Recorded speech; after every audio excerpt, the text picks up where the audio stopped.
How would you describe how Tuli has been playing as of late? Just playing at a high level, and we expect him to. And just because you expect a guy to play at a high level, that doesn't mean you can't appreciate when they do. You're trying to find different ways to move him around, and you want 4 of them, you want 5 of them, and how can you put him in situations that he can make plays for and have an impact? And the answer is basically anywhere. But trying to move the target a little bit at times. But now playing at a high level, and he should, and it's certainly a good time of year to do that. You know, he was an offensive guy. Can you just talk about just processing the loss of Travis Dye in real time and having to get it together? Yeah, well, he's such a good, guy for the locker room, and that he's a good person. But I mean, just from a football standpoint, a guy plays the way that you wish you had 11 on both sides of the ball playing that way all the time. Just so impressive how he runs and how he works, and the respect level that in a short period of time, and I guess we're in the transfer generation, but just in a short period of time, the respect level that both players and coaches have for that man is couldn't be any higher. And so you just sick to your stomach for a guy like that. He gives up his body, and unfortunately he didn't get up from that one. So love the dude, and wish hopefully it's not the last of him. What did you like the best about what your defense did tonight?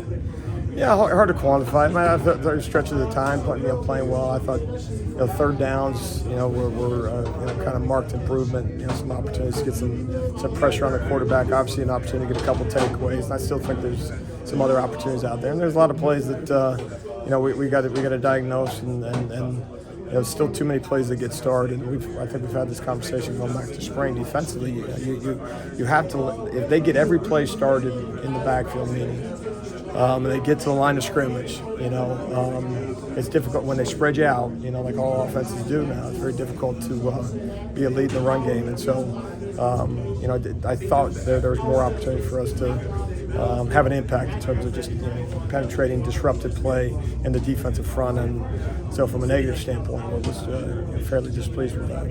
How big was it to show this kind of progress heading into the next 2 weeks? Yeah, I hope so. I mean, you love to leave every game and feel great that hasn't been our reality.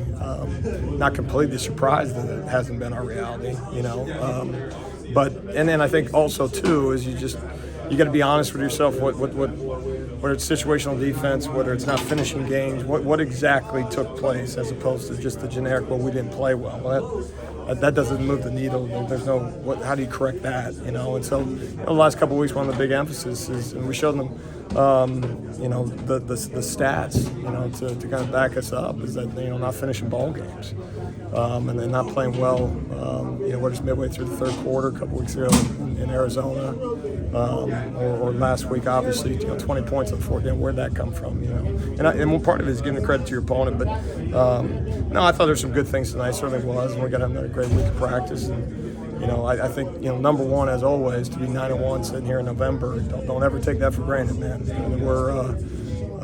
We certainly won't. But no, for us to finish, our best football better be in front of us. Slight shuffle in the secondary. Max got the nickel start tonight. Just talk about what it looked like on the back end for you guys. Yeah, no, Max had been a guy for us that got a little bit banged up tonight, but.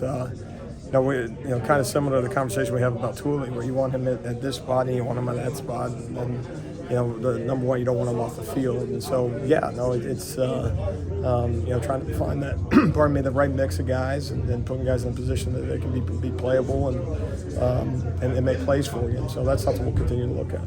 Do you expect Max to be out for a long time, or is that? I don't. But obviously we'll see what wasn't able to get back in there tonight. So we'll see over the next hopefully 24 hours, kind of get some ideas. Tuli added to his national leading sack total. What is the most? I didn't see the stats. How many did he have? At least 2. 2.5. Awesome. Yeah. What's the most special quality about the pass rusher? Yeah, I mean, just the ability to do it both from a physical standpoint and a speed standpoint. He's one of those guys that just has that mentality on every single snap. He's going to get home. and it's noticeable. And you expect, and then again, we expect him to. We had the conversation just a minute ago. Is just because you expect him to have it, you still want to appreciate what the guy does for you, and just works his tail off. I mean, again, hasn't missed a practice, hasn't missed a rep, doesn't want to come out of the game, just goes about his business, and he's an elite dude, man. And so excited for him, and obviously excited for us. Let's do one more here. I saw Corey Foreman a little bit more tonight. What do you think about your play? Yeah, did some good things. I mean, there's some opportunities that out there for all of our guys to, trying to find the playmakers. And that's been one of those things over the probably this last stretch of games where you just, there's no reality where they make plays we don't. And you're looking at the stats at the end of the game, and and also kind of talking about not finishing. You say, well, because stats go to a point at halftime, and then all of a sudden those stats disappear. Well, it's not real hard to figure this thing out, right? If we didn't get those takeaways early in the season, if we don't make those plays in the sacks early in the season, well, the same thing would happen then too. So anyway, just constantly trying to find ways to stimulate guys to make plays and find those individuals that will, and then also from that they got to be consistent. And so it was good to see him make some plays for us, and he's a guy that we have our expectations have not been met, and I think his expectations for himself have not been met, and that's a good thing. That he expects to play better, and it's good. I was moving the needle a little bit tonight, so that's a positive. We'll take that. Thank you, Coach. All right, thank you all. Thank you, Coach.